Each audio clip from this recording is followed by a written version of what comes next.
Hello, this is Matthew Armstrong and welcome to another Transformation Talk. I'm here with Mary Helen Hensley. I have the great pleasure and privilege to be here with her today. Mary Helen is from the US. What state are you from, Mary Helen? Virginia. Mary Helen's from Virginia. Right now we're in Athlone. Mary Helen's been here for 12 years, is it? Going on 11. 11 years, yep. Okay. And she's an author, written a fantastic book called Promised. I read it from cover to cover, loved it. So many learnings, life experience that Mary Helen's had. All her wisdom's in there, it's fantastic. She's also a chiropractor, has a successful chiropractic business here. She's a metaphysical healer and also a mother of two beautiful young girls. And so I have the great pleasure to be speaking with her today, and hopefully she'll share some of her knowledge, her life experience, her wisdom, and to really inspire you and to educate you, and maybe even get a shift in consciousness, who knows. So thank you, Mary Helen. Thanks for having me. Yeah, thanks for having me as well down here in your amazing practice that you've created here. Yeah, it's good to see you again. Yeah. So what brought you to Ireland? A lot of people would ask that, what brings you over here to all the rain and everything? You know? That's actually the end of my book. Yeah. There were a lot of synchronistic events that got me into this space. When I was finishing chiropractic school, a series of events began to happen. One of those which included beginning to see symbols, and these symbols would appear regularly in my vision, and they would come in groups of 3. And because obviously the universe thinks I'm dopey or a bit blonde, they came in orange, bright orange, so that I wouldn't miss them. Right. And until I would write each down, they wouldn't go, and then a new set of symbols would come. And so I started writing these down and realizing they looked like some sort of an alphabet. And I did a trip over to Ireland to do a study abroad for my last semester of school, and ended up subsequently finding some of those symbols, and they would have been in your Om alphabet here, your Om script, and then have found some of the symbols elsewhere as well. They're part of an ancient alphabet that's actually pre-Atlantean, called Goet, and so there's a big story behind those symbols. But what they were, more or less, were a beacon. Yeah. They were something that drove me to come into this direction, because it would not have been somewhere that I was going to go. I've always loved Ireland, even though I'd never been to Ireland. My parents had been coming and going from here since I was a child and loved the place, but I had never been myself. Yeah. And I had not aspired really to move here, to practice here, to do anything here. And then suddenly this happened. It was like a light switch went on. And it was like I remembered, ooh, that's the next phase of my journey. Yeah. And I was kind of moseying along this way, and things were sort of happening and sort of falling into place. And when that light switch went on and I followed this beacon that brought me here, everything fell into place just with no effort. Wow. So that's how I got here. And I always say the town of Athlone picked me. Yes. I've lived all over Ireland and went to many different locations. I've loved all of them. But there was just something about this place. There's something very moving, very unusual, almost like an anticipation here. Something is always on the verge of getting ready to happen here. Yeah. And so here I stayed. Wow, it's your life's really like an Indiana Jones sort of story. It's not the simple, I moved to Ireland because of, I have some friends or some family, it's not run-of-the-mill stuff. It's visions and symbols and following the signs, and because a lot of people wouldn't think like that. They wouldn't live their lives like that. What brought this on? From when did this start? This things happening on a different level than the 5 senses, really. I've been that way since I was a child. Yeah. I always had unusual experiences. From the time I was very young, I was always able to see, perceive, and speak to, I hate saying the dead because they're not dead, those who have just moved into a different plane. So I was always accustomed to doing that, and from the time I was very young, I was always having prophetic dreams. Whether it was my dog dying and I knew it before it happened, or a grandparent dying before, and knowing that before it happened, I always would know things before they were going to take place, and was able to use that knowledge to my advantage. So I started at a very early age living that way. I have a very intense trust in my gut instinct. I have a very deep relationship with my intuition, my third eye. Yeah, sure. And I follow it. Now, have I ever made bad choices? Oh, yes. And isn't that fun? But for the most part, my life is lived by trusting those instincts and following, because, really I've never been led into anything but the next great adventure. Yeah. So I learned that skill as a child. Not necessarily that I would have been raised that way. I'd have been raised in a very traditional Christian background. Yeah. But luckily with a father who was a motivational type speaker, Mm-hmm. as opposed to a fire and brimstone, and a mother who was just always positive. Okay. So Well, that makes a made difference. a difference, Yes. definitely. So when these gifts were making themselves apparent, it was very easy to kind of latch on to, okay, this is how I'm going to live. Yeah. And many times throughout my life I strayed from that, Mm-hmm. and every time I strayed from not following my gut, I got myself into some kind of trouble. Right. Now, that's part of the life Right. lesson. I get that totally. But I began to paddle upstream as opposed to downstream whenever I wouldn't follow that instinct. Yes. Yes. So I have. And how do you know the difference? Oh, you know the difference very easily. I Yeah. mean, there is a that mind-body link. Even for me, it expresses itself differently with different people. But for me, illness has always been my flag. Right. It is for a lot of people, I think, but for me particularly, Yeah. if I am on the wrong path, or not the wrong path, but if I'm on a path that's not serving me Yeah, sure. or not serving somebody else, Mhm. I will get sick Yeah. like that. Okay. And I have always used that as an escape route as well. So it's not, certainly if we're shaking hands with some of our darker aspects, that would be one of mine, and I can freely admit that, no problem. Mhm. I can, if I'm uncomfortable in a situation, boy, I can call on a gallbladder attack like that.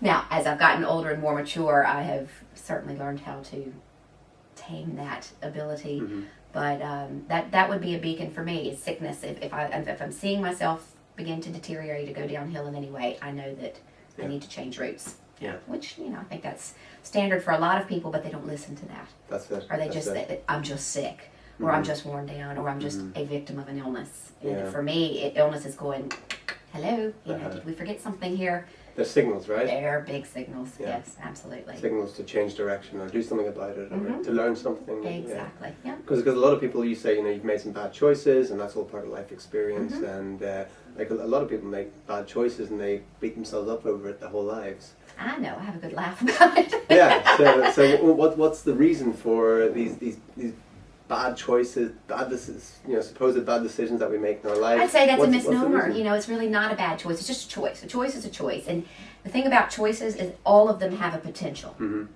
Be your potential. You're all about potential. So you understand better than anybody, I'd say, that potential is neither positive nor negative. Mhm. It's a force that is sitting here waiting to occur. Right. And I love based that, on yeah. whatever way you move, whatever direction or choice you make, Mhm. that potential can express itself in what we would perceive as a most positive manner, or what some would perceive in a negative manner. But I don't really perceive any of those choices as a negative, bar an opportunity for soul growth and expansion. Mhm. End of story. Which I get into a lot of rows with people about that. You mean, what about being raped? I'm like, been there, done that. What about it? It's part of the experience. It's part of what grew me into the next phase Yeah. of my life. What about getting married? Been there, done that too. And it's part of what moved me down the road. What about having children? Been there, done that too. Mhm. I don't wear any one of them as a badge. Yeah, yeah. Each one of them was a potential experience to move me forward or That's it. along the same track or backward. Mhm. And it depends on what way you express that potential. So I Exactly. think potential has no charge. It has no negative or positive connotation until Yeah. we actually put it into action Yeah. and move it in one direction or the Pure other. potential. It's just It's sitting there. just pure Yeah. energy.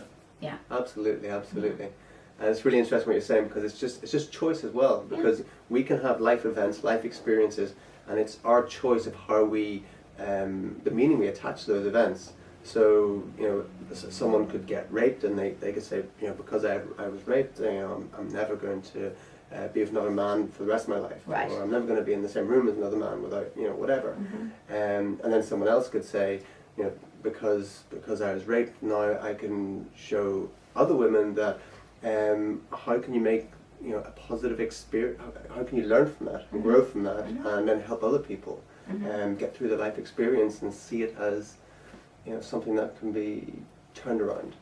Or, in the same manner, rather than expressing it in what we perceive as that positive or negative, it could just be yet another chapter in the story that really doesn't have any charge to it whatsoever in expression as positive or negative. It's just something that was part of your life story. Yeah.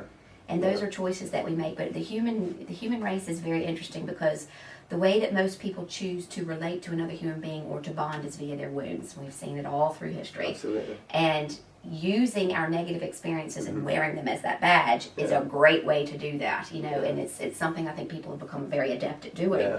And it's not necessarily the greatest. That's when people say, you think you've had it bad, Yeah, you want to see how bad I've had it. You want to see what's happened to me. And within the first 5 minutes, that you've entered into conversation, everything negative that's happened to them. And it's very funny how you don't see the positives and how people don't have enough love in themselves or belief in themselves to express the positive things that they've done. Or, on the other hand, what's the need to express any of those things other than being in that present moment, shaking hands and having a new experience with the person you're interacting with? Yeah. It's very funny how we tend to call on our past in order to relate to our present. Right. And not necessarily necessary. Yes. Yeah. Yeah. So you've had a lot of life experiences. I've read them through your book where you put it together so well, where you've had this life experience and there's like a learning attached to each one. Can you share maybe some of the biggest learnings, something that? Oh goodness. Well, probably the biggest shift early on for me would have been the car accident, and tell us about that. That's how. We actually, when I first spoke in your dojo all those years ago, that was what we talked about initially. And when I was 21, I was just finished with college, so I'd just done 4 years of college and had finally put my education behind me and was moving along nicely on my little path. And I had my boyfriend that I was probably going to end up marrying, and I was looking for jobs in my chosen career as a graphic artist. And I was off to a Christmas party one day, and this was in Charleston, South Carolina, so very hot. This is December, wearing my shorts and t-shirt and sitting in the car at a traffic light, and I take a turn as my light turns green, and an old man who obviously didn't see the light blasted through into the intersection and just knocked me for six. And the funny thing about the experience was when it happened, I actually saw him coming at me and I knew that was it. Yeah. And everything just stopped. And it started to tick at this very slow pace where I was thinking, I'm having this inner dialogue with myself going, oh, hang on a second here. I am watching this car that was barreling towards me, inch towards me, and I'm making a decision here. And suddenly I was just certain that I had been there before. I remembered, I'm just going through this dying process. Gosh, I've done this that many times. I don't really want to feel that car smash me. So suddenly I just lifted out of my body. And I consciously made that choice. I was also aware of the fact that I could have stayed in and felt what it felt like to be smashed before going out of the body, and I didn't feel the need to do that. So I get hit, and I'm already out, and I'm watching from a bird's eye view and seeing this whole event take place. See somebody I went to college with, a few cars behind me at the stoplight. I watch her, and she realizes that that's me, and she's freaking out. And you can see all this. And I'm watching all of this from here, and I see a lady run up to my car. My car is still running, and I am now with the seatbelt pinned up against the seat, but the entire left side, because remember we're in America and I'm driving over here, entire left side of my body is trapped and crushed, and I'm hanging off the back of the seat here, stuck by the seatbelt, and I see blood and I see all this. Absolutely no attachment to it whatsoever. It's just interesting. And I'm looking at me there, and a lady runs over, the car's still running, I'm trapped out, and she puts her phone number and name and address on the front seat of the passenger side, and then runs away, which I thought very weird. And then I remember seeing a man in a uniform come over, and he reaches in through the passenger side, turns the car off, and the next thing, he's struggling to try and get me out, realizing that he can't. So I'm watching this whole event take place, and then boom, I hear this noise. It's like a buzz. I can't say the buzz was pleasant or unpleasant. It was just this buzz. And like a whoosh. And there was no, I always make the joke about, you know, people talking about going into the light and going through the tunnel. And there was a light, and I'm sure there was a tunnel because there was this almost like a vacuum suction, but I missed that. It was so fast. It wasn't like this, oh, I'm floating in ecstasy here. It wasn't like that. It was, here I was, and then here I was. Yeah. So next thing I land into this space, and like going through a vortex or something. it's like going through, yeah, like a wormhole, you know, whoosh, gone. And no longer can I see the event, so I now am not looking at Earth anymore. Yeah. So here I sit in this space, and instantly I'm not by myself. There are two distinct beings that are there, and I'm looking at them, and I'm just watching myself fill up. Like it's like pouring water into a jug, and my whole being is filling up with this memory. Yeah. And suddenly this is getting very familiar, and I'm like, oh, I'm back. You know, I've just completed an experience here, and now I'm back home. And I'm looking at them, and I'm going, I know you, oh, I know you, you know, and I'm getting more excited as the seconds pass, and I'm realizing that these are guides or guardians, Yes. and that they've been with me forever. They're not family members. They definitely weren't any deceased relative that's there to greet me. It was not like that at all. And as a matter of fact, in that whole experience, there were no deceased relatives there.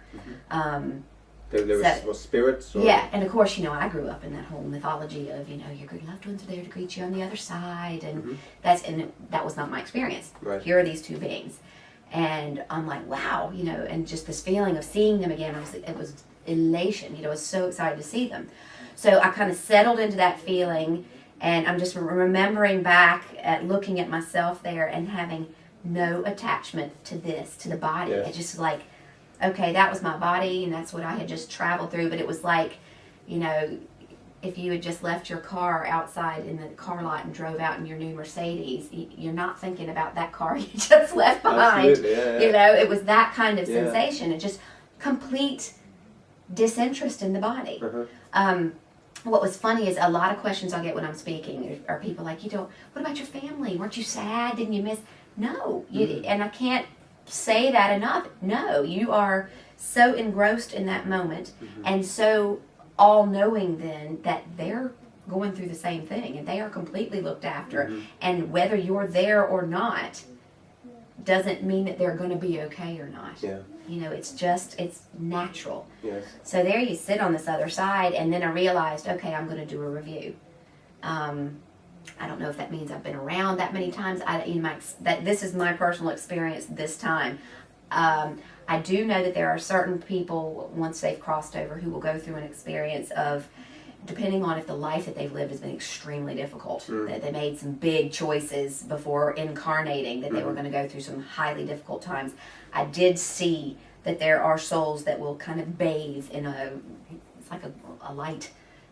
They will just bathe in that to kind of, it's like washing that off of them. It's renewing their spirit, renewing their energy, and it's like a fighter who's been in the ring for 12 rounds and he's coming in and just standing in that hot shower for an extra 10 minutes. Okay. You know, it's that kind of sensation. I didn't go through that experience because I wouldn't really have deemed the 21 years that I had led as terribly horrific, you know, by any means. You know, I had some experiences, but nothing that had scarred me or, you know, I was in a good space. And so, bang, I go straight into this review, and now all of a sudden I'm looking at these two beings, and we're in this enclosure that's like a room, but there's no walls. It's not palpable. It's but it is palpable at the same time, but not with what we're used to. It was an energy room, and the room itself was like a cinema screen. Yes. So it's like all of these things are going on all at once, and I'm looking around, you know, and all at the same time, memories flooding back of who I am, what I am in spirit, who these guys were, and I'm like, oh God, I remember it now. You know, all of this is making so much sense. So I sit down and I start watching my life, and these two are around me, and I call them my spiritual cheerleaders, you know. It was like having your best friend sitting there with their arms draped around you, and no matter what we saw on that cinema screen, it was okay. So no one was judging me. So was this a life review? This was a life review. So it's like I'm sitting back with a clipboard and I'm taking notes, and I'm not panicked. I was aware. I was aware that there were going to be some experiences in there that I would have been not ashamed of, but that would make me sad that I'd made those choices. And that's it. And there would be other ones that I was very proud of. and that was it. You know, you're watching these and critiquing your performance and how you reacted and seeing the impact, the magnitude of these choices that you made. And and I'm looking, oh geez, you know, I didn't realize, God, I just did that one little thing there, and boosh, this snowball effect takes place, and it changed this many lives. Wow. Then something nasty that I might have said, or something that I might have worded differently, I might have acted differently on the occasion, and boom, same snowball. Right. And you see that and you're like, oh, you know, and there's a momentary kind of, and all you feel like is that you let yourself down. These guys aren't judging you. You didn't let anybody else down. You let yourself down. So is life a movie? Is that what life is? It is. It's kind of like you're watching a movie. Yeah, you're watching this movie. The other interesting thing to note that was different than my upbringing is, you know, we had this concept within our Christian home of there's God, and you know, you go and you sit on the right hand of God, and you know, there's this judgment, and if you did good, that's great, you're in, and if you didn't, you're burning. And that never made sense to me, ever. Yes. And then I remembered why, because that's just not the way it is. There was no, I mean, all of us come from source. All of us are part of this concept that we call God, at least in my world. And so there wasn't like some one deity sitting here judging my performance. Yeah. It was me. Yeah. Because I am God. I am part of that. You are. All of us are part of that same source. Yeah. So it is us watching ourselves and going, okay, that was good. That could have been better. This was okay. But learning and growing and sticking these things in our repertoire for the next time. Yeah. Going, okay, the next go, I am that much better in this area because I did that. Yeah. So it's all a good experience. So do we keep coming back? You do. Coming forward? Or coming forward, yeah, it's a great way to say it. Yes, and Earth is like a school. And you come in here until you're finished here. Yeah. So you don't come here and then go incarnate in some other star system, and you know, it's not like that. Earth is like a kindergarten to 12 kind of thing. You go through, because it's like you're building one lesson on top of the other. And Earth is such a unique place because you're this fabulous spirit, this valiant, shining, bright spirit, and you get stuffed into this little human body with 5 senses. Some of us 6, but most people 5 senses. And here you are, and it's like going into the boxing ring with one arm tied behind your back. You know, you're already at a disadvantage because you're this fantastic, wonderful, loving, all, you know, healing being that's stuffed into the meat locker and trying to discover yourself again. Yeah. And so lots of times you'll hear people say that, you know, we're human beings discovering our spirituality, but I like to see it from that perspective as I was a spirit discovering what it meant to be human, and what a gift that was, and what a unique opportunity to come in and see the world from this space. And it also showed to me at the time, you know, you'll hear lots of people, particularly Miss America pageants, you know, hello, I'm praying for world peace, I'm looking for world peace. You're never going to get it here. That's not what this place is for, and that's what makes it so fabulous. The dynamic that takes place on this planet is absolutely incredible. You have such horror, such shocking violence, such cruelty. Oh, it's just unbelievable. And then you have this compassion, this capacity to love, these feelings of just awe and beauty. And they're all in the same little planet. And you can bounce back and forth, you know, and experience. And even if you're living a life that seems, you know, like you and I would be at a space in our lifetimes, you know, where we're living a life where, you know, you wouldn't think of really committing a crime. You're not going to go out and purposely hurt another human. You're not going to, we're kind of in that space. However, we are exposed on a daily basis to the negativity of the world as well. Keeps us in check and balance there. Then there are other people who are living the other end of the dichotomy there, and they are in that violent stream. They are living that, but they are also exposed to the grace and the beauty and choosing not to see that. You know, so who's right and who's wrong? Nobody. We're all just having the experience, and each one providing an opportunity and an exchange for growth. Yeah, so cool. So that's brilliant. Yeah. So the people that are looking for world peace, or to, you know, help or whatever, you know, you say it's never going to happen. So then a lot of people would say, "What's the point then?" What do you mean? That's the greatest point. It's just to talk about. If you try to remember yourself for 1 second as a soul, and say you're a soul and you're looking down from your realm and you're seeing planet Earth, and you're like, that's where I'm going, right? I'm going back. And you see this beautiful planet that's, you know, visually stunning, horrifically ugly in some places, has some fantastic people, has some really nasty people, has this just mix of good and what we call evil, and just good and bad, and it's just this hodgepodge, this melting pot of craziness. Yeah. And you're this soul, and you're like, I'm really up for a great lesson. I'm really ready to learn. I want to expand. I want to know myself better. I want to move forward. Then you're looking over at another realm and another possibility of a place to incarnate. They are in a different vibration. Yeah.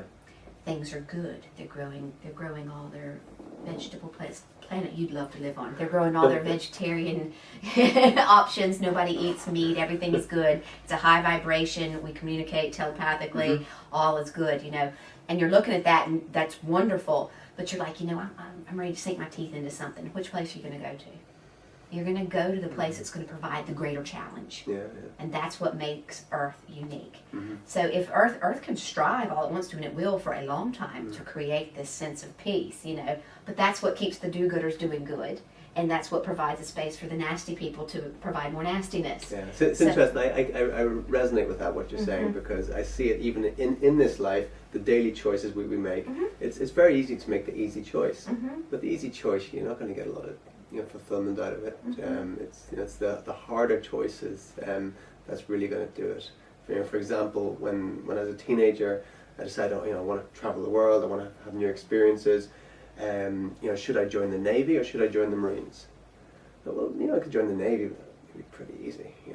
The Marines, 99.9% people should not apply. I'm like, okay, there's the challenge. Right. I'm going there. Right. So yeah, I can see that, looking down at the planet and saying, should I go to the planet where everything's on a high vibration and it's all, harmonized and peaceful, or should I go to Earth where it's getting down in the trenches? Exactly. And so when you say, what's the point? You have to remember, God has expanded itself, source, light, universe, whatever you want to call it, has expanded itself into an infinitesimal number of souls. We're all pieces of this one great unit. And so it will go on and on and on. The opportunity for any number of souls to expand and grow. So some of them are churning through Earth at the moment. Some of them are on other planes churning through those spaces at the moment. So it will never get tired of itself. The human experience, the Earth experience, will never grow tired of itself, because there's this constant, there's always something new. When I was a child, we were going to blow up because of nuclear bombs. I remember being afraid of that. I remember developing obsessive compulsive tendencies because of that. I'm a little kid and I'm hearing this on the news every day, and so I would do little things to try and calm myself down. I remember I had a pair of socks. They were little little alligator socks. Right. And I would take them out of the drawer and randomly, and I can't believe I'm telling you this, 'cause it shows you how weird I am, and I'd put these socks on. And if I put the sock on the right foot and the alligator ended up on the left foot, today we were going to be okay. And it created this thing in me, it's like people who put their deodorant on, 15 times on this side, 15 times on this side, or they count the steps when they walk up. We develop these little tendencies as protective mechanisms. And as a child, in the face of hearing all of this, nuclear war stuff going on, Bay of Pigs had just happened, all this kind of craziness, I had to find some way to make a game of it. I had to find some way to find some peace within that. Because what's the big threat now? Terrorism is just, the war on terror, that's what it is. War on terror at the moment, and the fact that you could go out and drink your water and it's going to be contaminated with something, or I just want to fly home to America and see my family, but it might get blown up. There is always going to be a new challenge, always going to be a new fear. There's always going to be some organization or do-gooders that come along and save the day. It's kind of like Marvel Comics, live. It's the opportunity to have the villains. We love that story. Why do you think we're so drawn to that? Why do we love the comics? Why do we love the movies that are like that? We love the good and evil dynamic. Yeah. It's part of who we are, and we crave that. We love watching that because it's what our souls came here to experience. Now, you'll find that the higher your vibration gets as you're here, and the more you've been here, and the more you've gotten accustomed to what this is all about, and the more you're moving towards maybe going to another experience, that doesn't appeal to you anymore. You'll see some people go through that in a single lifetime, some people it takes many lifetimes. Why is that? It's just part of your growth. I find that the more centered I have become, and the more evolved in my thinking, I suppose, punk rock and heavy metal chick when I was young. You know, I still like good rock music, but that vibration, that clang, that heavy, intense, kind of gut-wrenching sound of heavy metal or punk doesn't do it for me anymore. Yes. Now it's more of a tonal vibration when certain chords resonate with me and I'm like, ooh, that sings to me. I'm liking that. You know, that feels good. Yeah. As opposed to that's why you see so many younger people drawn to that kind of music, because they're not in that space yet. Yeah. They're just learning, they're just growing, they're just trying to resonate with the frequency that they're moving towards. So that kind of static, chaotic music speaks to them. What are we moving towards, because we have 2012 rapidly approaching. We're now in 2010, and there's all these prophecies surrounding 2012. You know, the Mayan prophecies, and you know, in a lot of theologies, a lot of prophecies surrounding this time in our lives now. It's a wonderful time to be here. Yeah, I believe so. You know, what are your views of the future, Mary Helen? What do you think is going to happen? Because people are saying, you know, we're going to move into the fifth dimension, Christ consciousness, and you know, this sort of stuff, and you know, you said, you know, it's always going to be, you know, there's always going to be that, yeah, definitely. Yeah. It's just happening at a much more rapid pace now. And something interesting that you're beginning to see that marks that change is you're beginning to see large portions of the population leaving all at once. You saw it in 9/11. You saw a large group of people leave there. You see it with, you saw it in China with the earthquakes. We've just witnessed that in Haiti. Large sections of your population are going to begin to exit the planet. Now, does that mean everybody's going? No. Does it mean the world's coming to an end? Absolutely not. Does it mean we're getting ready to face some huge global calamity that's going to wipe us all out? No. I think that is completely misunderstood, and it's fear-mongering, and it's people just not knowing where to turn. But the funny thing is those that we think that are so much further beneath us, or those poor Haitians, you know, and they had nothing, and they had no food and no clothing, and they're uneducated, and now they've got no good drinking water, and bang, their whole family's gone, they're wiped out. Those are highly evolved souls. The souls that chose to incarnate into those people that we think that are so much less than we are actually so much more than we are. These are highly evolved souls who came and gave a portion of their time in order to help the human consciousness expand. So these are not people that are vibrating at a speed much less than us, those who haven't had the same privileges of. They are so much further ahead of us and have collectively come in as a group and have decided to collectively exit in order to teach the rest of us who aren't vibrating as quickly as they are great lessons.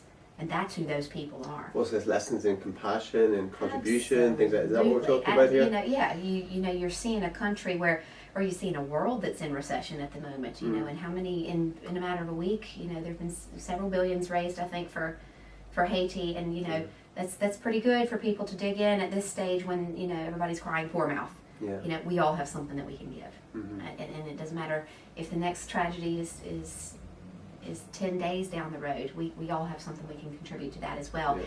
And we're beginning to realize that we're responsible for each other as a global family, as opposed to sticking to our own, because we're all, you know, you see it all around here. Irish jobs for Irish people, you know, go America, buy American. You know, we had gotten so patriotic and so nationalized that we forget we're all part of the same planet. We're all part of the same family, and that kind of thinking is not going to move us forward. Yeah. It becomes like a false pride. It does, absolutely. You know, it's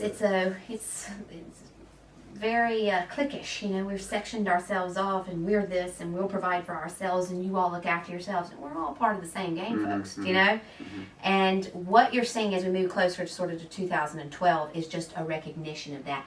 By force. We have no choice at this stage. Now, it doesn't mean that the game's still not going to be played. Doesn't mean that Earth's still not going to provide that dynamic of good and evil. That's just part of it. Yeah. But it just means that people are going to rapidly move through that lesson, and people are going to evolve and change at a much higher pace, faster pace. Yeah. And you know, as far as 2012 goes, there's a brilliant book that a friend of mine, Dr. Lou Graham, has written called Gnosis, and I would encourage anybody to look at. It gives the most detailed account of what I consider to be the most accurate history of this planet ever. Yeah. It's Gnosis, Gnosis. Okay. And it also moves into what's happening with 2012. The Mayan prophecy, I think, and if you ask most Mayans, is highly misunderstood, Right. and it was based on a time and a calendar date that is meaningless now at this stage. It doesn't carry the same weight, it doesn't carry the same punch, and astronomically it's not the same. Yeah. It's not the same as it was, and it was never intended to be an end of the world prophecy. So people have piggybacked on that and created, because Hollywood loves it and it certainly sells, yeah. you It know. works well, doesn't it? Yeah, and it gives people an excuse not to be excellent, you know. Well, Not to be what? not to be excellent. If it's over in a couple of years, I'm going to do what I want to do. Right. You know, great excuse, folks. You know, but it doesn't work. And so some people think differently. Some people think, we've got a couple of years, we've got to prepare for this. Some do. Yeah. Some do. But prepare for what? Exactly. You know, in the preparation in the daily life, and the reality and the joke there is, well, you know, shouldn't you have been living that way all along? Exactly. I once asked a spiritual master, I said, about the 2012 prophecies and everything, and a few years ago I said, you know, how should we be preparing for this if we should be? And he said, you should always be prepared. Exactly. You know, he said, I don't know if something's going to happen. Maybe something will happen, maybe not. He said, in the year 2000, he says, I received a song about catastrophe coming, and to year 2000, nothing happened. 2001, boom, the Twin Towers went down. You know, the whole world changed overnight. He says, so will something happen? He says, I don't know, but the thing is, you should always be prepared. Absolutely. And I've gotten, you know, Hollywood is, especially with the 2012 movie that's come out, you know, it all happened on one day. You know, it's kind of like, bang, there it was. And the messages that I've received and the communication that I would have with Spirit would be very different. It's a very slow, insidious change, and which is wonderful in that it gives us time. It is not, we're not puppets on a string, you know, doing the bidding of some uncaring master. That's not the way that this works. We are all part of this, and we all have the choice and the opportunity to be part of this change. Yeah. And, you know, we do get the few global catastrophes that kind of wake us up here, and we think it's so tragic because this many people die, and of course it is, you know, because they're members of people's families, their friends, their loved ones. But what I'm saying to you is that these spirits who are choosing to leave in these catastrophes are so special, so highly evolved, and so on mission. They came here for a purpose. They came here to expand the consciousness of humanity. How great is that? I mean, how wonderful are they? And thank you to those who chose to do that for the rest of us who didn't quite get it yet. And what you will see is slow changes. You'll see the earthquake in Haiti. You'll see, in a few years' time, you'll see something in the Antipodean region that's going to change things quite dramatically. It'll be down under. That would be your islands, your Fijis, your Australia, New Zealand area. You'll see some big changes down there. But nothing that's going to say wipe out everybody, you know, like we would love to see the Hollywood thing do. It's something that's going to be very slow and will give people a chance to change and move. They love to use the coastline of New York. They love to use New York City as the big one because it's got all these iconic figures that are going to go under the water. And, you know, Planet of the Apes started it with the Statue of Liberty buried in the sand. And, you know, it's just, it strikes terror when we think of something that we can relate to as just gone. And it's not that way. You will slowly see that coastline moving in, and people will go, ooh, I'm going to just go back a little bit. And I always remember being in Charleston during an earthquake, and I had a good friend who was very religious but very funny as well. And we had a little tremor. My phone rings, and the end is nigh, the end is nigh. I hear on that, I get off of my phone, woman. And I always thought it was so comical and so brazenly bold that people would think that just because they built their $1 million beach home on a fault line, that they were safe from that fault line never shifting. That's part of the natural process of the earth. It's how the earth breathes and expands. And just because LA is built on a fault line doesn't mean, and Hollywood is there, and all these great, you know, characters that we love to watch on television and in the movies, just because they've built their homes and their mansions there doesn't mean that they are not privy to the natural changes that are occurring in the earth. But it creates this drama, and we love drama. You know, oh my God, the world's falling apart, everything. No, you just built your house on a fault line, you know, and the earth changes and expands. So it's just like with global warming. You bring it very much down to earth, Mary Helen. Well, it's true. You know, I remember not that long ago, a minister coming in here, and this just really sunk, and, you know, it reminded me of where I come from. that whole Southern Baptist region of everything's just so black and white. Yeah, yeah. And he came in and he said, the Lord's laughing at global warming because we had snow here. And I just looked at him and, I didn't even comment because it just wasn't worth it, because I wasn't going to change his mindset, and he was happy out where he was. Mm-hmm. And that the Lord is laughing at us because it's snowing here. Well, so much for global warming. I'm like, that's what happens. You have dramatic climate change. You have, just because we say the word warming doesn't mean that it doesn't snow again. It means it starts snowing in places where it shouldn't be snowing. Mm-hmm. That's what climate change is all about. And that he would equate that with his religion, because that was his easy way to quell his own fears. That's it. And, I nearly dropped dead when I saw Pat Robertson's, I don't know if you saw this, he was on national television. I can't even believe, I'm embarrassed that America would broadcast this. And goes on national television and says that the people of Haiti in the 17th century had made a pact with the devil, that if they were to be liberated from the French, that at some stage down the line there would be some major sacrifice, thus this earthquake. And I nearly collapsed. It's just nuts. And it's people like that that really give, I suppose, got the word God a bad name. Exactly. And maybe you can kind of elaborate on that a bit. Is a lot of people have a very tainted view of religion and God. I wonder why. Yeah. So Yeah. what's the truth about God? Well, the funny thing is, and what's the truth about human beings? Because what do we do? The second, the minute people, when I open my mouth and they hear the Southern accent come out, oh yeah, you're from down there, yeah. So I'm either prejudiced or I'm a Bible basher, Mm-hmm. and we're very quick to categorize people. Yeah. And so suddenly coming from that region, and this man would be from my region, and he's just gone out and told the world that God punished the Haitians for making a pact with the devil, several centuries ago. And people believe that. Someone is paying him to still be a public figure. That's what's crazy. But that's what makes the world go round. Mm-hmm. And so I guess it poses the question for people who are going through so many questions about their religion. Ireland, what a fantastic place to be questioning, your religion. And I find it very interesting right now, especially with all the controversy with the priest and with, child abuse, sexual abuse, and how many people who have steeped themselves in this religion have gone boop and just thrown it out. Yeah. One big controversy, and it is a big controversy, comes along, and was it handled inappropriately? Probably. It's not mine to judge, but it was certainly not something I would have wanted myself or my children to experience. That's for sure. And I feel for the people who did go through this, very, very much so. But I'm watching people who have built their entire lives around this religion. This comes along and they throw the entire religion out, good, bad, indifferent. Yeah. And that's what we tend to do. That's not what religion was meant to be. Religion is something that gives you a framework. Right. It's not something that you sell your soul to, Yes. that you buy into so completely that you've lost sight of what's reality.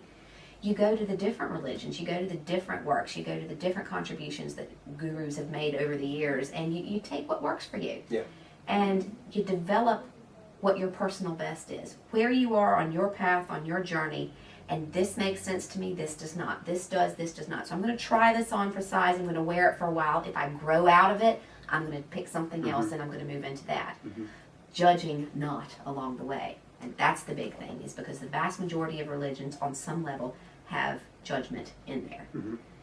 So religion is to help us with our spiritual evolution, not to be our spiritual evolution. Exactly. But everybody got that wrong. Something happened along the way and they missed that point. And then suddenly we become, I am a Catholic, or I am a Southern Baptist, or I am a Protestant, or I am. Are you kidding me? Well, who are you and what are you? I'm me.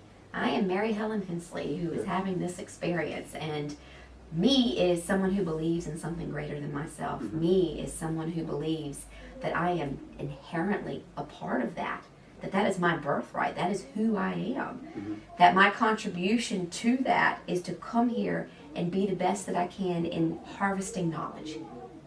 And that's what we are. We're here to pick and to choose and to harvest that knowledge and then to utilize that knowledge in order to help our fellow souls grow and expand. Yeah. That's who I am. I am not defined by anything bar my own experiences. Yeah. It's a funny thing how we will use religion as something to hide behind, and we'll also use it as something to berate or bash other people with. And I just don't have any time for that. It's not my cup of tea for sure, you know. But it doesn't mean that there are not some wonderful things that can be, you know, some of my most wonderful experiences were spent in the church. Yeah. I learned how to sing in the church. I learned music in the church. Yeah. I learned lots of valuable life lessons there. Yeah. Just because I don't believe that the only ticket to heaven is Jesus Christ, you know, doesn't mean I have any less reverence for Jesus Christ. Yeah. I do. However, I believe that my friend next door who's a Buddhist, you know, I believe that my friend down the road who believes completely differently than I do, or maybe has no faith at all at the moment because of whatever's going on in their life, I think they're going the same place I am. Yeah. You know, I really do. Yeah. So anything that would come along and say to someone categorically, this is how it is going to be, and you're going if you believe this, and you are not if you don't, that I wouldn't even class as a religion in the first place. Religion is a tool. Yeah. Religion is something that was meant to help us learn and to grow, not something that was to cage us and bind us in our fear. Yeah. Yeah. Yeah. So some people will be shifting in their seats when they hear that religion's a tool. Yes, exactly. Exactly. But I totally agree. I totally agree. You know. Yeah. So let's go back to the story, because you were up with your spirit guides. You know. Oh, yeah. You're here. You know. You survived. I did. Yeah. You survived, or you came back anyway. At least. Twisted. Yeah. I did. So you're up with your spirit guides. Were your spirit guides male or female?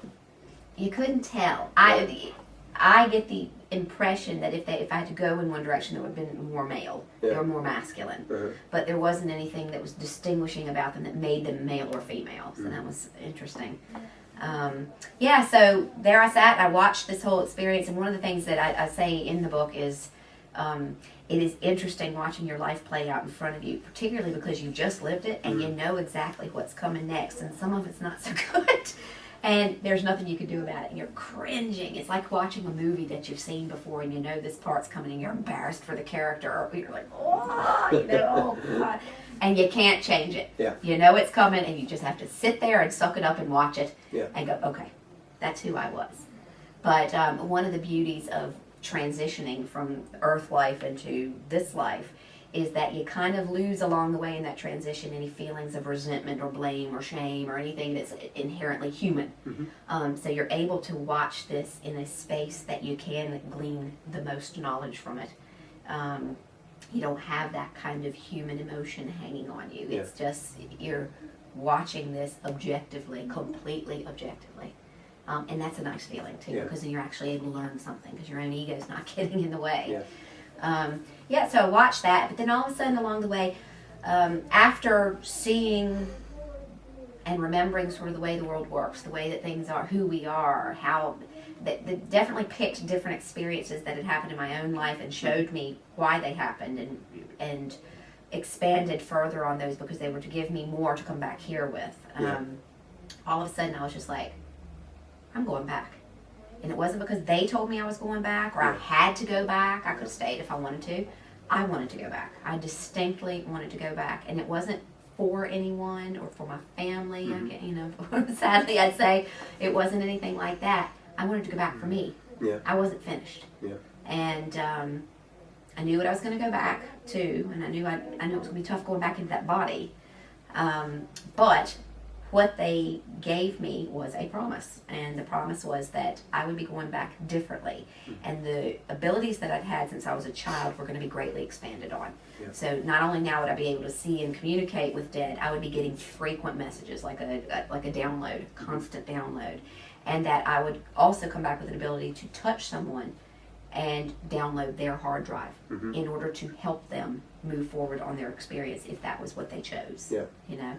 And so this was all going to be fun and new. And the fact that I ended up going back and going to chiropractic school after that was part of the path. It was part of putting me on the right path and meeting the right characters along the way to help me develop those skills.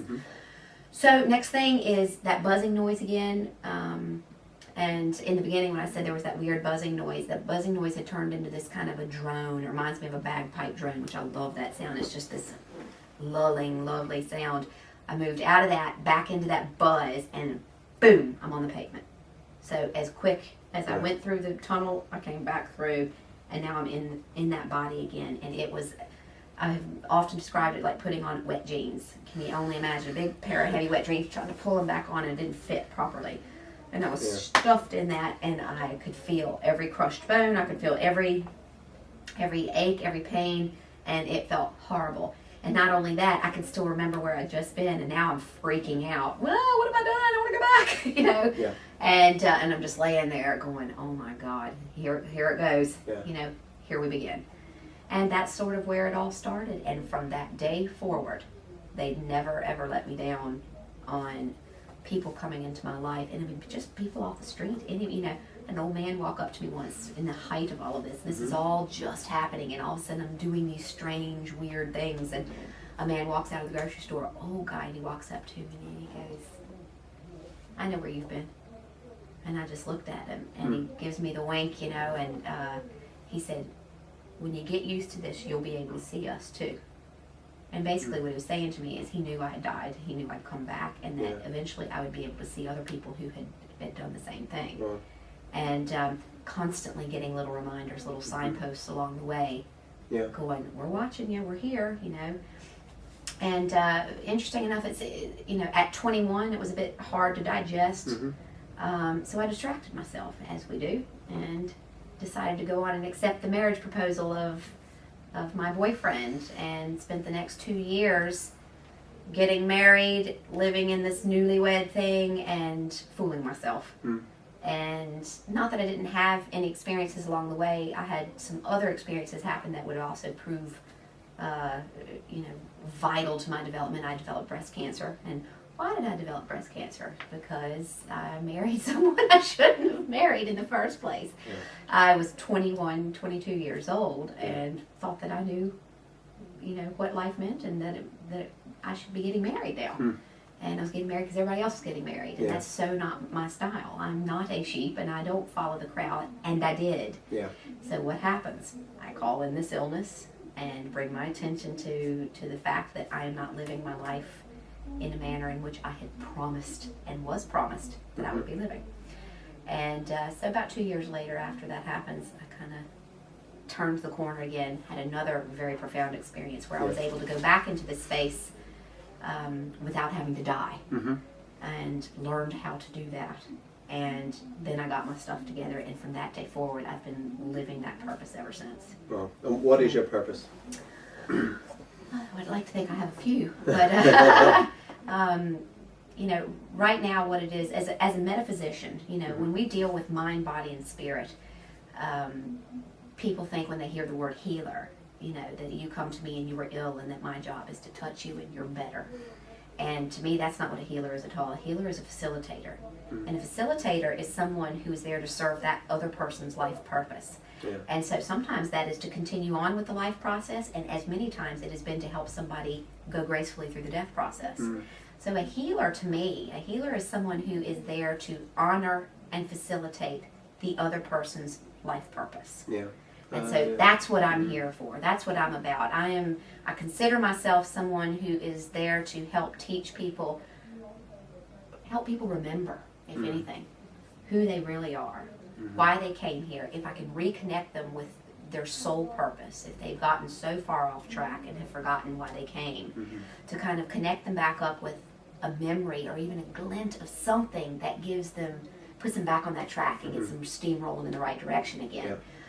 Sometimes that involves healing an illness. Sometimes that involves talking to someone who's passed over, that the death has grief-stricken them to the point where they can't proceed.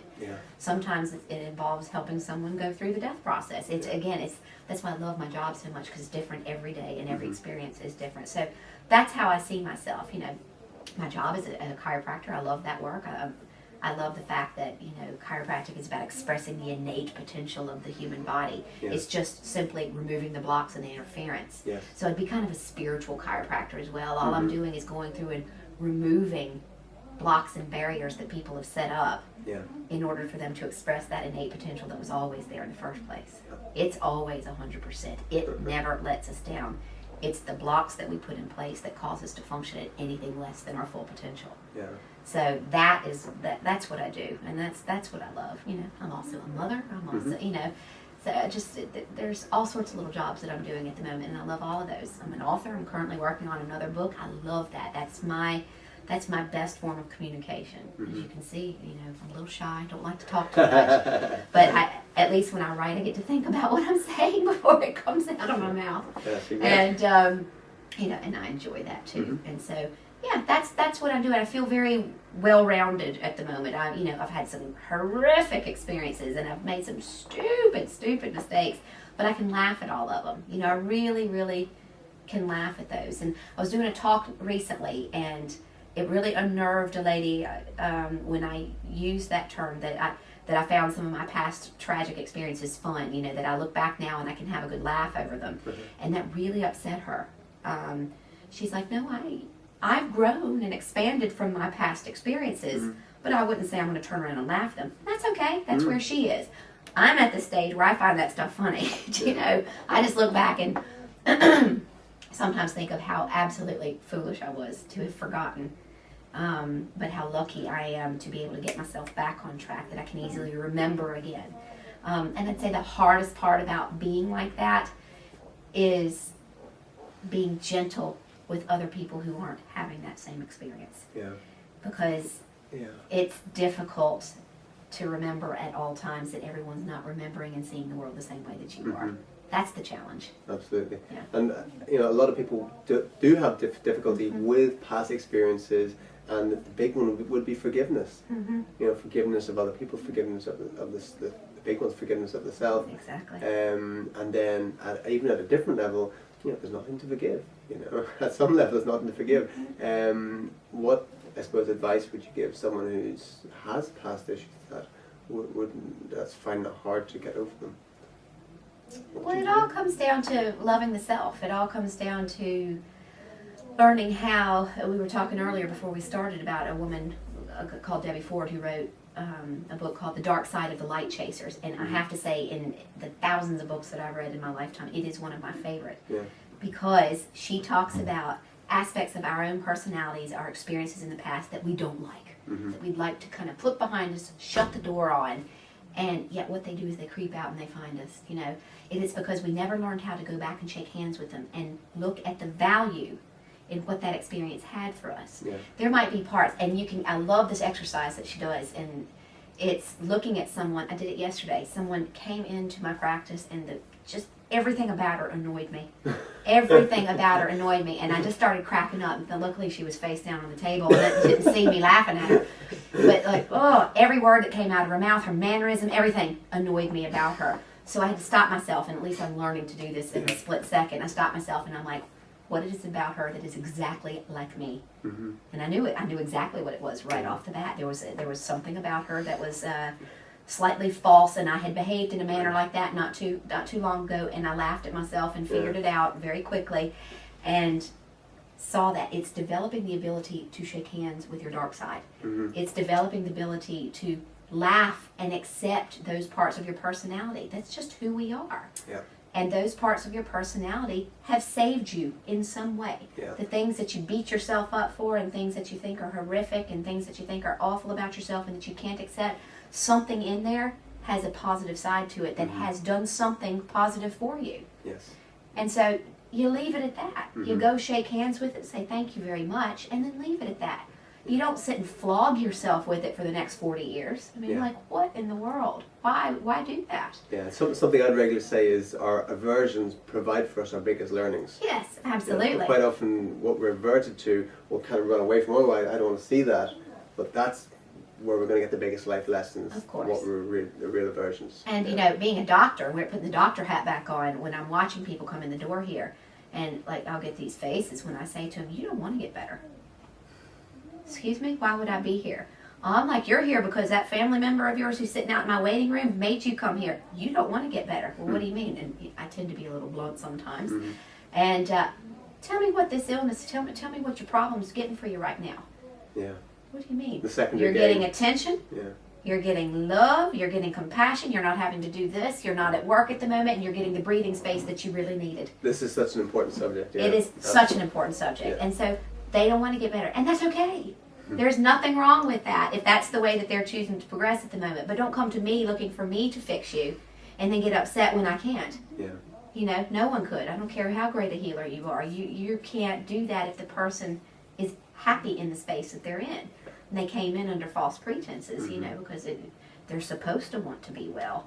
Well, some people are sick because it suits them, you know, And they just go to the healer them. because they want more attention. Absolutely. You know, and you have to, as a healer, you have to disengage that ego, set it over in the corner, and be willing to go, I'm not the person who's going to be able to help you here. You know, that's Or come back a challenge. when you're willing. Exactly. Yeah. That's a great challenge. But, you know, it's an amazing thing, you know, how people have manipulated the people around them via their own shortcomings or illnesses. And, you know, and that's okay too. Yeah. It's an escape mechanism. It's something we do to protect ourselves. And where does that come from? Fear. You know, what's it all boil down to? Fear. Fear of not being good enough. Fear. I've been there, was there this morning, had a dream last night that put me right into that space, you know. Because I have a few issues, and I'm human still, you know. Sure. I have a few issues going on in my life, and so what do? I love my dreams. My dreams are fantastic, and so I always work my stuff out. But then they always make me laugh in the end. So, you know, I have spent the last 3 nights in a row walking into different exams. I didn't even do this when I was in school. So here I am, 40 years old, sitting in exams in my sleep. And the funny one was 2 nights ago, I'm taking an exam to run a restaurant. Maths are not my thing. Numbers, not my thing. Look at my checkbook. You know, I'm not good with numbers. Great with people, bad with numbers. So out comes this exam. It's in a menu of all things. There's a table of 16. They've each asked for individual checks. And so the thing is full of their credit cards. And I have to go in and break down their credit cards with their checks. And I can't do it. I'm looking around the exam room. Everyone's doing it. Working away. I'm sweating. I'm freaking out. And I can't do this. And so I close up the thing and run out of the room. And then I wake up, right? So the one before that was a philosophy exam. The one before that was, so we know exactly what's going on in my head right now, but I can wake up in the morning and go, whoo, you know, you need a little holiday. You need to go get your stuff back together. I know exactly what this is about, you know. It's current things that are going on in my life, you know, great at my job, I'm great at writing, great at my healing, great at all this, you know. Sometimes I'm good at business, sometimes I'm not, you know, the same stuff that everybody else goes through. Yeah. Those are underlying feelings of inadequacy coming up through my sleep, and that is a lovely tool to be able to address them. It's benign. It gives you a nice private way to deal with your stuff. But as we know, I'm not private about anything, so I will share that experience with you. Transparency is great, right? Yeah. To encourage other people when your dreams are talking to you and telling you something. I mean, 3 dreams in a row where I am not prepared for my exams. Hello, you know, it's knocking on the door. And that is just some kind of little underlying feeling of inadequacy that I'm currently having right now in fulfilling or meeting all of my needs. Yeah. And so I get that, I know that. And so what do? I go and change something. I go and apply that. I don't beat myself up for it. I tell everybody because I think it's hilarious. And being honest with yourself as well, that's the big thing. Absolutely. I am not perfect, nor do I want to be perfect. Because then, boy, what would be expected of me then? You know? I don't want to be perfect.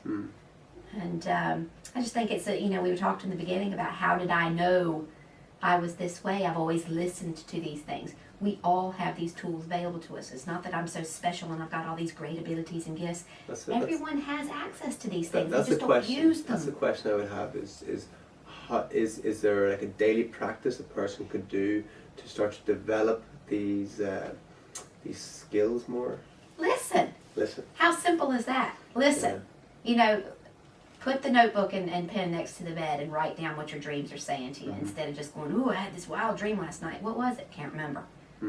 You can't remember because you don't want to use the tool. You know, so many people, especially when I'm working with the healing, who are afraid of the fact that they hear things or see things and that people are going to think they're weird. I'm like, bring on the weirdness. I love for people to think I'm weird, you know. Couldn't care less. Use the tool. They're there, and people talk about it on the outskirts all the time. Oh, God, guess what happened? This is so weird, you know.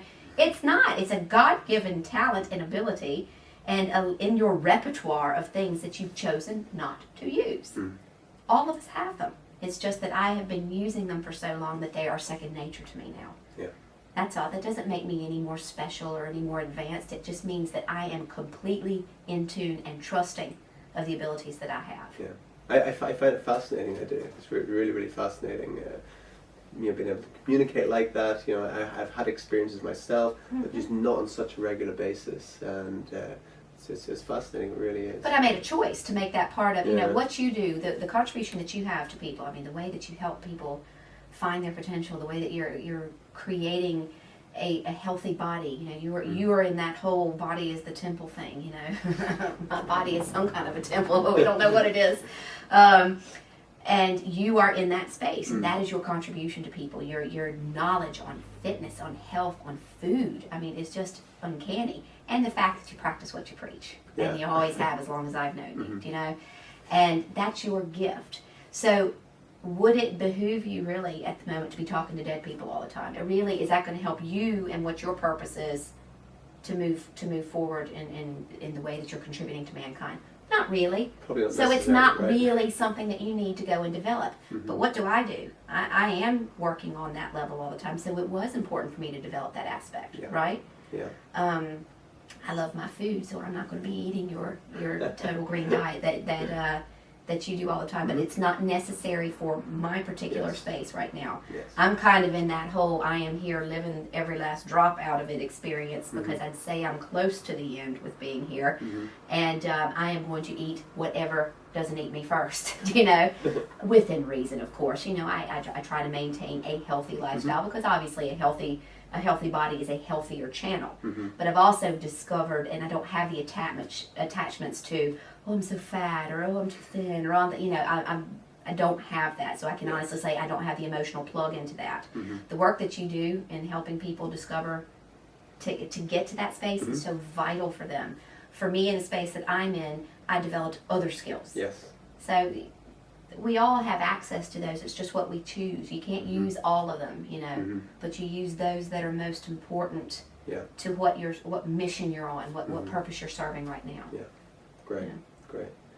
Would you have any, you say you tune in to people when you're close to them, when you touch them, that sort of thing. Would you have any message for me right now? Just out of interest. Any message for you any right message, now? Any tuning in, any message?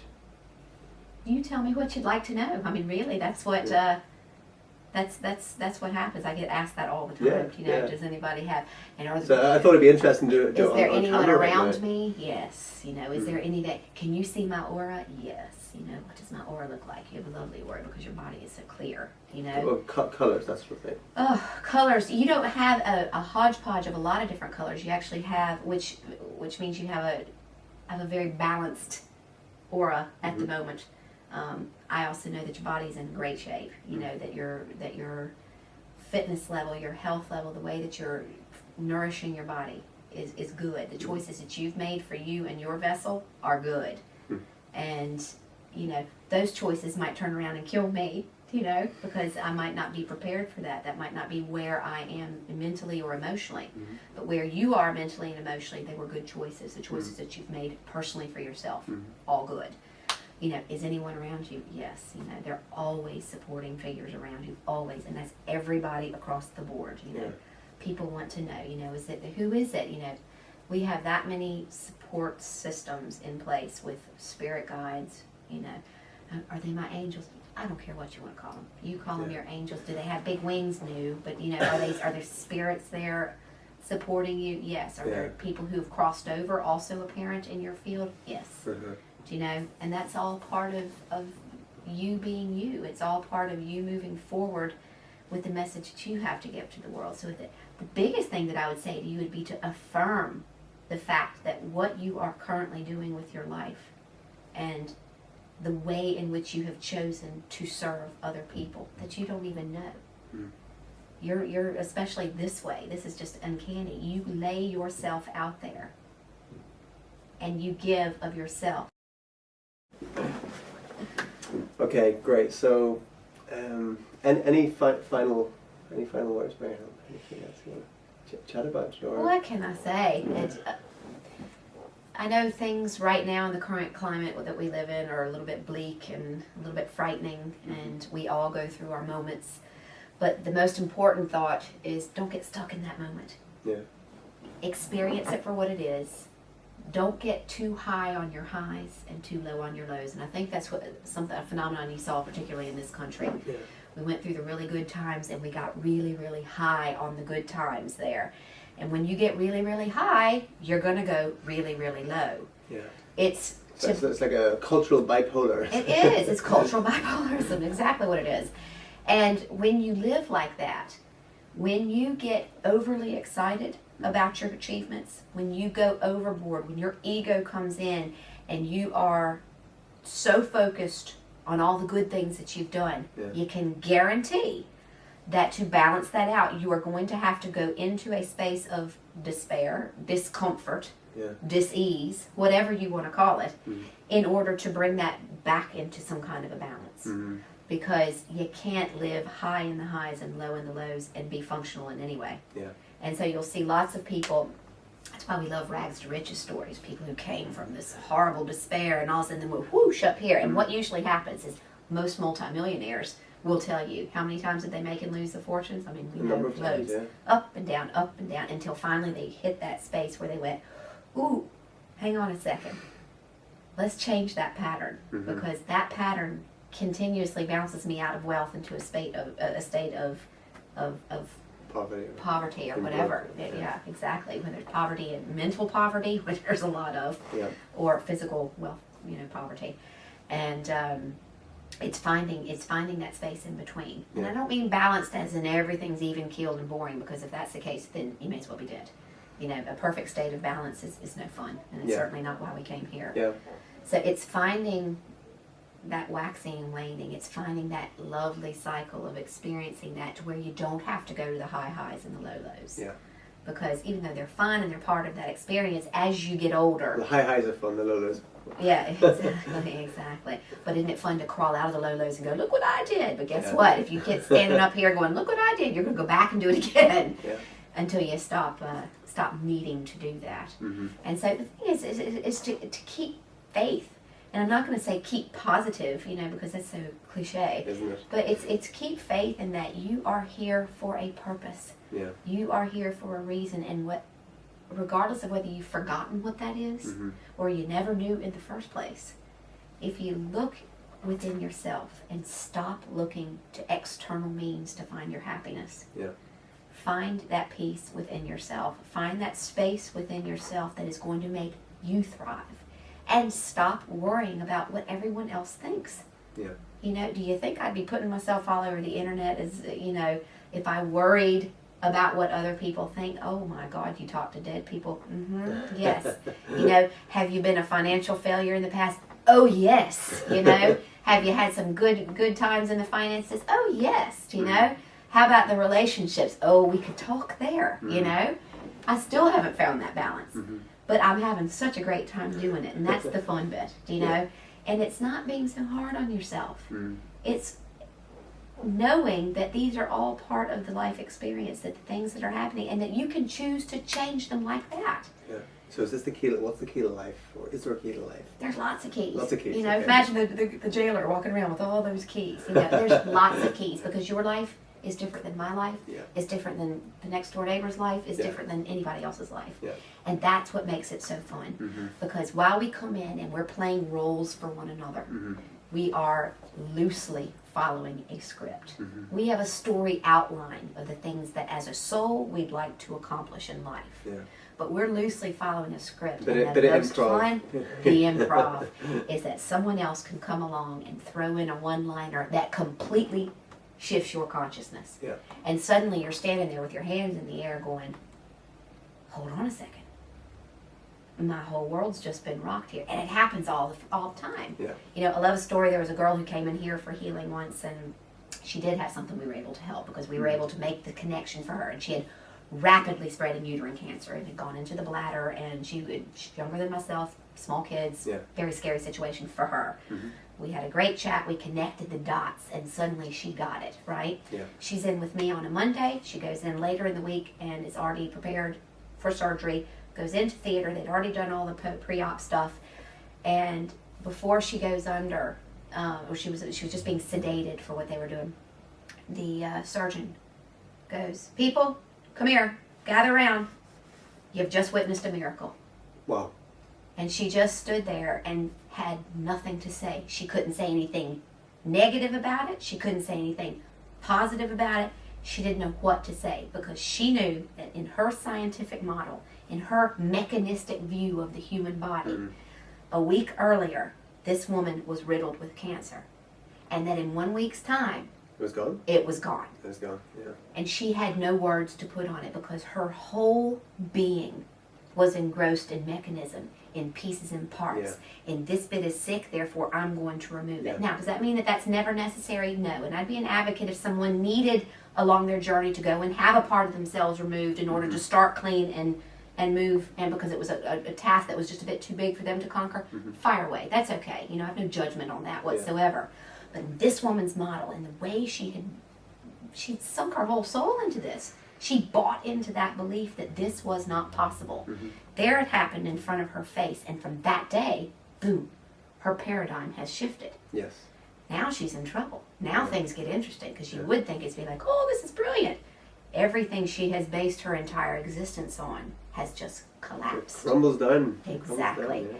It's So scary. it's scary. I find it, we're sitting on this going, yeah, But at the same time, you're watching this person now go through a major life shift and a major life change that is going to be uncomfortable. Yeah.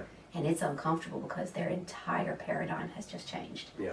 That's what's so cool about this. And it's allowing ourselves the opportunity to go through that experience. Yeah. So the girl who goes through the experience whose cancer is now gone, she's like, whew. And I'm like, don't be whooing yet, because you need to make sure that you have changed your paradigm into a space that doesn't allow this to come back in. Because you're going to have to learn this lesson again if you didn't get it. Yeah. And this is why in some people we see illness return over and over and over again. And in some people it's gone, and then it's gone for good. Yeah. It's not because this one got lucky or that particular surgery just worked. Give me a break. This happens on such a massive scale. Yeah. You either get why you got it or you don't. Yeah. And if you get it, you don't get it again. Yeah. And if you don't, you're going to get it again. Absolutely. It's so simple. Yeah. It's remembering the simplicity of life. If you want to know the key, what is it? This stuff is easy. It really is. It's remembering to keep it simple. Yeah. It's when we go and complicate it all with all of our crap, with all of our belief systems that we've put in place to protect ourselves from these fears that aren't even rational in the first place.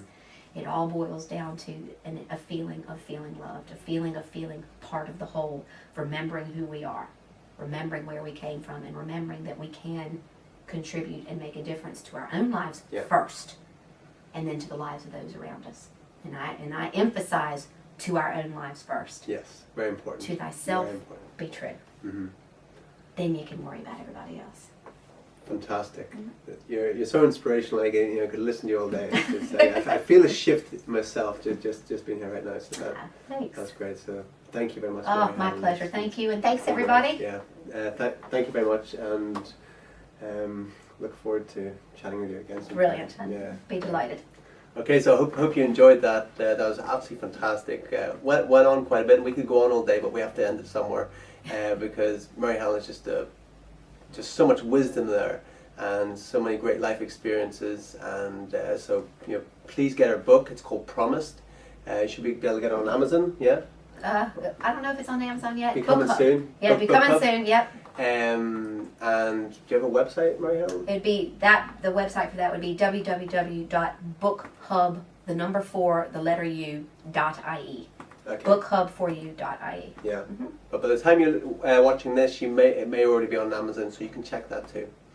Okay, so take care. See you next time.